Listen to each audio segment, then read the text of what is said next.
तो hi friends आपन स्वागत करछु एक नुआ पॉडकास्ट वीडियो रे। आज हम स्पेशल गेस्ट अछंती ओडिया पाइको पु रितेश जाको आपन माने ऑलरेडी जानि थिबे आउ कथा बा तांको हतरे जानिबा तांको जर्नी विषय रे। आउ आज रो जो वीडियो टी रहउची सेटा कंप्लीटली कार भितर हबोनी काइना बैकग्राउंड हाइड हे जिवो 140 रु 160 किलोमीटर पाखापाखि हम ए जीवार खोर्धा पहुँचबार आउ से बैकग्राउंड कार भीतर वीडियो टी हबनी आउ जल्दी जल्दी वीडियो को लाइक करंतु चैनल को सब्सक्राइब करंतु चलन देखा हबो एबे वीडियो रे। तो भाई बहुत बहुत धन्यवाद आम चैनल रे आस्तिबारु आउ आज हमर ए जो खोर्धा जिल्ला रो आउ ये जो नेचुरल जिंस देखिया को मिलिला आउ ता विषय रे आउ तमर जो जर्नी केमती आरंभ हेतिला से विषय रे किछि कोन। फास्ट तो मु नमस्कार जनइबी जे विक्रम भाई की विक्रम ओझा ब्रॉडकास्ट चैनल को जे कि मो पाखु आसी जो पाइक गड़ को आसी पाइक टोका पाखु आसी किंतु जर्नी तो बहुत कष्ट थिला कठोर थिला आ परिश्रम थिला किंतु कोटा कहंतिनी जेमितिया कष्ट कले कृष्ण आमे पाइबा सेमिति जर्नी थिला आ फास्ट जर्नी थिला जत्ते बेरे ए एरिया होची पाइकगड़ एरिया जत्ते स्वाधीनता संग्राम रे इंग्लिश माने जत्ते लास्ट ऑफ फ्रीडम फाइटर कहया गले आम एरिया सबु जाक जत्ते अत्याचार करथिले आम खोर्धागड़ थिला लास्ट ए खोर्धागड़ रु पाइक माने इंग्लिश मान को हटेइथिले आज पर्यंत आम स्वाधीन समझते किंतु गोटे कथा आज पाइक मान के चिन्ह पार ना पाइक मान आशा कहीं रखुना जहाँ भी राजनीति हो जहाँ भी हो देखु जड़े नाचब जड़े पाइक कर पाइक कि भी आक्षेप दौना सब नाच आक्षेप दौरान से कथा तो आम कथा फास्ट मो जर्नी कथा होते बेले फास्ट मुझे एरिया वीडियो बनैली आम गाँ मान बहुत सपोर्ट थिला मो बापा मां भी सपोर्ट थिला। स्टार्टिंग समय केमती कोन आस्तिला जते वायरल स्टार्टिंग समय हेची अचानक ना धीरे धीरे हेची अचानक तो हेनी धीरे धीरे माटी फाटी वीडियो बापा मां वीडियो प्रथम जिते मुझे वीडियो स्टार्ट कली जिते माटी रे मु स्टार्ट कली 30 टका लाइक आसे 40 टका लाइक आसे एमती दिन सारा खरा रे खटुथि लंगर रे वीडियो बनौथि कितरे आम बिल चाष हुए स्टार्टिंग कोदरे गलो फेसबुक ना इंस्टाग्राम ना ये फास्ट स्टार्टिंग टिकटॉक करथि स्टार्टिंग टिकटॉक थिला स्टार्टिंग मो टिकटॉक थिला आ जते मु बिल रे टिकटॉक बनाए बहुत परिश्रम करे मते लाइक फाइक आसते हम समस्त कहती अरे कहीं से बिल रे खटुचु कहीं करू 30 टका लाइक पाउचु दिन सारा खटुचु ए जंगल आपण देखते जंगल रे मु कैमरा टाकू गछरे बांधी देथिबी दीटा दौड़ी रे बांधिकी दीटा दौड़ी रे मु ता आगरे नाचानाची करे तथापि 30 टका 40 टका लाइक आसे लोक कहते 40 लोक माने गोटे गोटे वीडियो में 40 टा लाइक आसे माने दिन जाकर परिश्रम होची 40 टा लाइक लोक मते बहुत कथा कहला किंतु ताको कथा को मु ध्यान देलेनी आज ना 40 हेची काल तो 41 हो आज 30 हेची काल 31 हो किंतु बहुत परिश्रम बरे आज मु माने सफल लाभ करची। सेकंड होची मो बापा मां जे कि मु कंटेंट बाहर कली जे कि माने बहुत सारा वीडियो देखे एमती ओडिसा मु प्राय देखेनी बापा मां सहित वीडियो बनैयार कार किंतु मु चाहली जी हमको जन्म देछि जी हम कांधरे बसी जी हमको बड़ करछि आमे तांको संगे कई वीडियो बनैयानी खास करी मो बापा सहित बापा तो हैंडीक्राफ्ट लोक थे कथा कही पार नथिले सुनी पाउ नथिले पिला दिन मुक बधिर लोक थे किंतु मु चाहे जो बापा मां खुशी था से वीडियो रे मु देखिया चाहे अवश्य रियल लाइफ रे तांको कोन करछु कोन नै सेटा तो अलग कथा किंतु वीडियो माध्यम रे किसी शिक्षा देवा समाज को जे कि बापा मां अर्थ कौन बापा मां सम्मान कौन बापा मां मूल्य कौन जिनसटा बापा को धरिकी जिते मुझे वीडियो बनौली फेस मोबाइल घरे जिते बापा हसंती ना मत बहुत खुशी लगे आई कथा छाड़ दिंतु बापा हसटा मत बहुत भल लगे आ माटी माटी वीडियो लगे एमती भगवान दयार समस्त चलती समस्त सपोर्ट भी रोचे। अच्छा मार्शल आर्ट जो सिखौछ मु बहुत सारा वीडियो गुडे देखा केमती कोन ता ऊपर नॉलेज आसला जेतेरे स्टार्टिंग मोर होता सप्तम क्लास सप्तम जिते पढ़ी मो पाखे पैसा पत्र एत भी नाला कहीं बापा हैंडीक्राफ्ट लोक थे माँ जाऊे कंपानी जॉब करते छोट छोटा कंपानी कहीं कहीं आम छोट छोट थे बापा तो किसी करें बापा खाली बिल काम करते बिल काम आम के पैसा कम इनकम करूँ से बिल रेट भी किसी नाला ये चाष भी एत धान भी रेट नाला किसी नाला जिते मो मार्शल आर्ट आरंभ कली जे कि आमर यहाँ जमी केरल कलरापैटू पंजाब हूँ माने मार्शल आर्ट सब आम ओडिशा रे एटा मार्शल आर्ट को देसी पाइक बोली कहती। अच्छा जेमती देसी पाइक जेमती बाड़ी बुलेबा खंडा बुलेबा विभिन्न प्रकार खेल करवा जेतरे पाइक मान पाखे से बंधुक बंधुक किसी नथिला खाली बाड़ी माध्यम खंडा माध्यम इंग्रेज मान हटेइथिले जे कि आम पूर्व जन्म जो लोक मैंने थे जमी बड़ थे बड़ुआ थे से माने एई खेलटा को टिके टिके प्रसारित करुथिले जेतरे आमको पिला नियाला जे 40-50 पिला गथि मु भी थी माने से मो पैसा भी एत ना मुझे इन्स्टिट्यूट एडमिशन करी मुझे देखु देखु शिखुली माने मुझे स्कूल आसे ଖଣ୍ଡେ ବାଡ଼ି ମୁଁ ଯାହା ଗୁରୁଠୁ ଶିଖି ଆସେ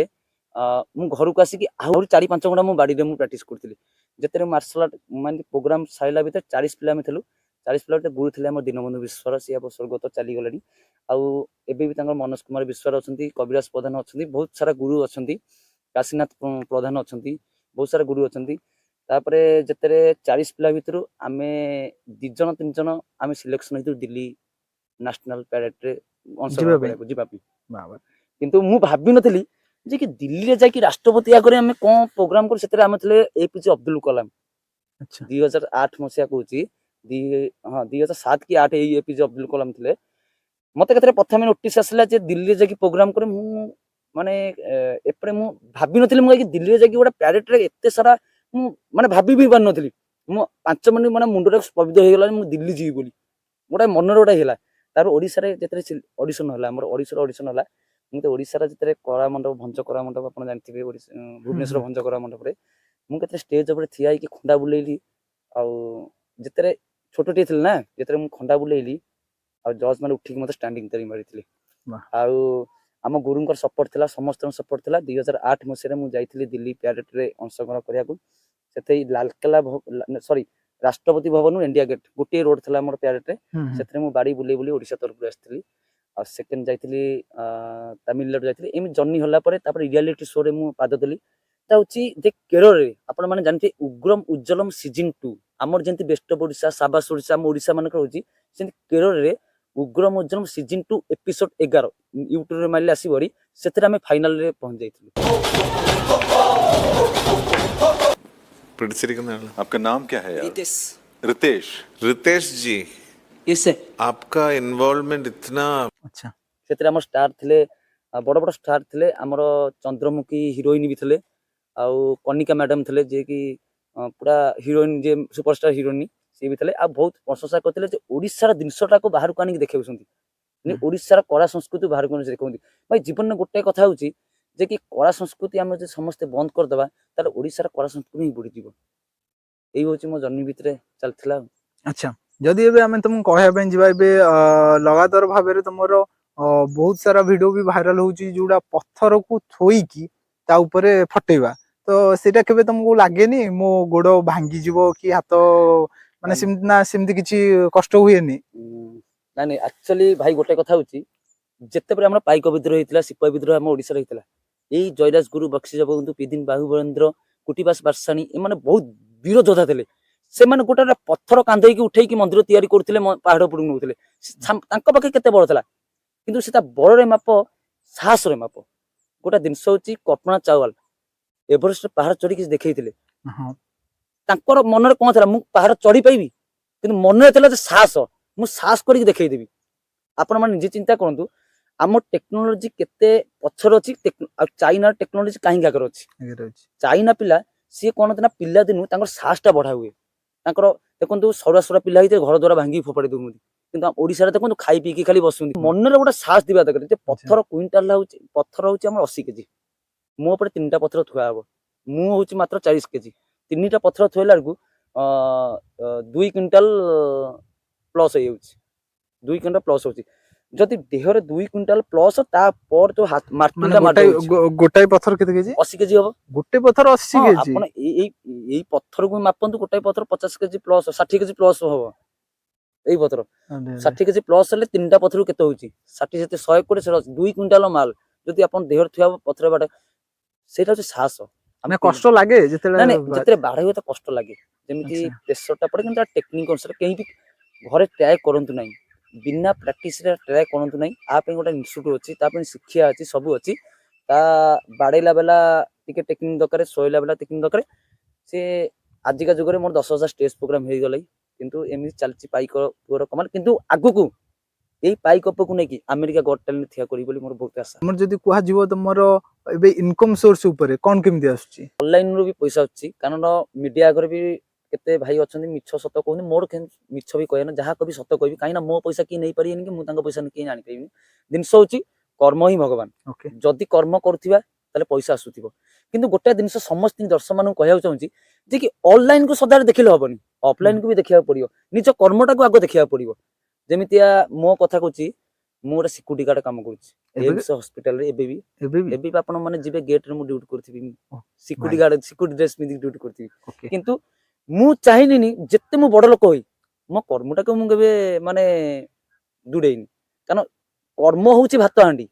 ଅଫଲାଇନ ହଉଛି ଡାଲି ଆଉ ତମ କର୍ମ ହଉଛି ଭାତ ହାଣ୍ଡି ଭାତ ହାଣ୍ଡି ବାସ୍ କର୍ମଟାକୁ ରଖିଛି ସିକ୍ୟୁରିଟି ଗାର୍ଡରୁ ଯେତିକି ପଇସା ଇନକମ୍ ହଉଛି ଆପଣ ମାନେ ଜାଣିଥିବେ ଗାର୍ଡ ପଇସା ତ ଆପଣ ମାନେ ଜାଣିଥିବେ ସିକ୍ୟୁରିଟି ଗାର୍ଡ ପଇସା ଏମ୍ସ ହସ୍ପିଟାଲ ପଇସା ଜାଣିଥିବେ ଗୋଟେ ଗାର୍ଡରେ କେତେ ପଇସା ତା ବାଦେ ଅନଲାଇନ ରୁ ଯେମିତି ଫେସବୁକ୍ ହଉ ୟୁଟ୍ୟୁବ ହଉ ଯାହା ବି ଟିକେ ଟିକେ ଇନକମ୍ ହଉଛି ଫେସବୁକ୍ ରୁ ଡଲାର ହିସାବରେ ପଇସା ଆସୁଛି 100 ଡଲାରରେ ଯେମିତି 8,436 ଟଙ୍କା ଆଉଛି ସେମିତି ମାନେ ଏବେ ଡଲାର ହିସାବରେ ବି ପର୍ଟିକୁଲାର particular ମାନେ ଇଣ୍ଡିଆନ ରୁପିସ ରେ ଆମାଉଣ୍ଟ ମାଇଣ୍ଡ ରେ ରହିଛି। ହଁ ହଁ ହଁ ଆଚ୍ଛା 8,436 ଟଙ୍କା ଆଉଛି କିନ୍ତୁ ଆଚ୍ଛା ସେମାନେ ପରିଶ୍ରମ କଲା ପରେ ସେ ପଇସା ଦଉଛନ୍ତି ଏମିତି ଘରେ ବସି ସାରିଲା ପରେ ଇନଷ୍ଟା ପଇସା ଥ୍ରୁରେ ଇନଷ୍ଟାରେ ଏବେ ପଇସା ଆସୁନି ଇନଷ୍ଟା ପ୍ରମୋସନ ଆଉଛି ପ୍ରମୋସନ ମାତ୍ରା ମାର୍କେଟିଂ ପ୍ରମୋସନ କି ବ୍ରାଣ୍ଡ ପ୍ରମୋସନ ବ୍ରାଣ୍ଡ ପ୍ରମୋସନ ସବୁ ଏମିତି ଆସୁଛି ତା ବାଦେ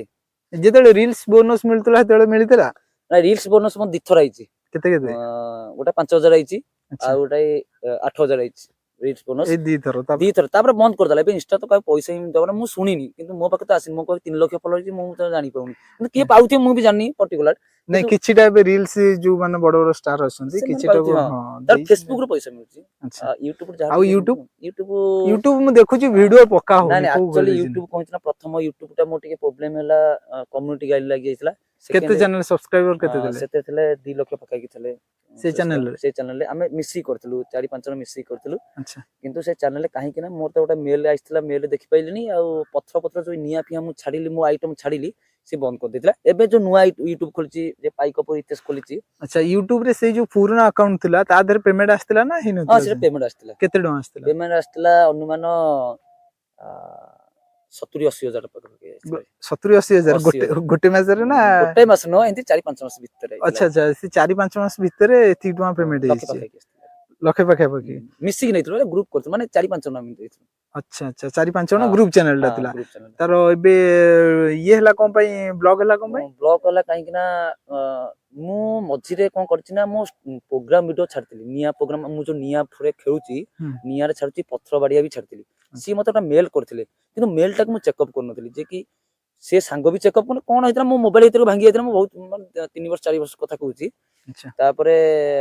ମୁଁ ଦେଖିଲି ଅଟୋମେଟିକ ଚ୍ୟାନେଲ ଆଉ ଆସିଲାନି ମାନେ ବହୁତ ମନ ଦୁଃଖ ଲାଗିଲା ମନ କାନ୍ଦିଥିଲି ବି ତାପରେ ମନ ମାନେ ଭାଙ୍ଗି ପଡିନଥିଲି ହଠାତ୍ କିନା ଗୋଟେ ପାଇକପୁର ଇତିହାସ ଖୋଲିଲି ଆଉ ଦର୍ଶକ ମାନଙ୍କ ଭଲ ଅବଦାନରେ ସମସ୍ତଙ୍କ ଅବଦାନରେ ମୋ ବାପାଙ୍କ ଭଲ ପାଇବାରେ ଆଜି 1,00,000 ସବସ୍କ୍ରାଇବର ପାଖାପାଖି ଆଚ୍ଛା କିନ୍ତୁ ସେଇ ଚ୍ୟାନେଲ ମୁଁ ଦେଖୁଛି ଭିଡିଓ ଏବେ କଣ୍ଟିନ୍ୟୁସଲି ତା ରିଜିନ କଣ ଅଛି ରିଜିନ୍ ହଉଛି ଯେ କି ଭିଡିଓ ପକେଇବାକୁ ଚାହୁଁନି କାହିଁକି ସେ ଚ୍ୟାନେଲ ଟିକେ ପ୍ରୋବ୍ଲେମ ରହୁଛି ମୁଁ ତ ଆପଣଙ୍କୁ ଆପଣ ତ ହଁ ଠିକ ମତେ କରିବା କହିଛ ମତେ କହିଛ ମୁଁ ସେଇ ଜିନିଷଟା ଚାହୁଁଛି ଟୋଟାଲି ଖୋଲିକି କୁହ କିଛି ଟୋଟାଲ ନାହିଁ ଯୋଉ କାର୍ଡ ଯୋଉ ଆମର ଆଡ୍ରେସ କାର୍ଡ ଆସେ ଆସେ ଆଇଡେଣ୍ଟିଫାଏ କାର୍ଡ ହଁ ସେଟା ହିଁ ଆସିଲାନି ସିଏ ବି ଜାଣିପାରିଲିନି କଣ କିଛି ଆଉ ଏମିତି ଅସୁବିଧା ସମୟରେ ସେ କି ମତେ କହିଲେ କି ହିତେଶ ଭାଇ ଏମିତି କଣ ହେଇଛି ଏମିତି ନାଇଁ ହେଇଛି ସେ କରିପାରିଲେନି ଆଉ ଆଚ୍ଛା ଏବେକା ଡେଟ୍ ରେ ସେ ଚ୍ୟାନେଲରେ ସେଥିପାଇଁ ଭିଡିଓ ଆସିପାରୁନି ଆଜ୍ଞା କିନ୍ତୁ ଚ୍ୟାନେଲରେ ଏବେ ସବସ୍କ୍ରାଇବର ହେଇଗଲେ କେତେ 1,00,000 ପାଖାପାଖି ହେଇଛି ଆଉ ଲକ୍ଷେ ପାଖାପାଖି ଆଚ୍ଛା ଠିକ ଅଛି ଯଦି ସେଇଟା ହେଇଗଲା ଯଦି ତ ହେଇଗଲା ସେଇଟା ତ ତମେ ବି ଗ୍ରେଟ୍ ଭାଇ ନା ଯଦି ମୁଁ କାହିଁ ଗ୍ରେଡ୍ ହେବି ଭାଇ ତମ ପରିଶ୍ରମିକ ତମର କିଛି ନାହିଁ ତ ଫ୍ରେଣ୍ଡସ୍ ଆଙ୍କର ୟୁଟ୍ୟୁବ ଚ୍ୟାନେଲ ଯୋଉ ଗୁଗଲ ଆଇଡେଣ୍ଟିଫାଏ ଏକ୍ଜିଟ୍ ଆକାଉଣ୍ଟ ଦେଖଉଛି ଗୁଗଲ ଆଡିସନ ର ତ ସେଟା ଦେଖିବା କେତେ ବାଟ କଣ ହଉଛି ଯଦି ହେଇଗଲା ତ ବହୁତ ଭଲ କଥା ଯଦି ନହେଲେ ଦେଖିବା କଣ ତାର ଅପସନ ଆସୁଛି ଆପ୍ରୋକ୍ସଲି କହିବାକୁ ଗଲେ total monthly income offline online ମିଶେଇକି କୋଉ ଟୋଟାଲ ଆପ୍ରୋକ୍ସଲି ଇନକମ୍ କେତେ 14-15,000 ପାଖାପାଖି ଆଉ 40-50 ହଜାର 40,000 ଭିତରେ 50,000 ଆଚ୍ଛା ଯୋଉ ବଡ ବଡ ପ୍ରୋଗ୍ରାମ ଆଉ ବଡ ବଡ ପ୍ରୋଗ୍ରାମ କଲେ ଆମର ହଉଛି ପାଇକ ପ୍ରୋଗ୍ରାମ ଯେ କି 10 ଜଣ ପିଲା ଯାଆନ୍ତି ତାଙ୍କ ପେମେଣ୍ଟ ବି ଦିଅନ୍ତି ଯେ କରିଦିଅ 30,000 ମିଳିଲା 10 ଜଣଙ୍କୁ ପେମେଣ୍ଟ ବି ଦବାକୁ ପଡୁଛି ପେମେଣ୍ଟ ଦେଲା ପରେ ଯୋଉ ପିଲାମାନେ ଅଛନ୍ତି ଆମ ପାଇକ ଟିମରେ ସେମାନେ ହଉଛି ମାନେ ଆମର ପାରିଶ୍ରମିକ କାମ ଏମିତିଆ ବିଲ କାମ ଯାଆନ୍ତି ଆମର ଯୋଉ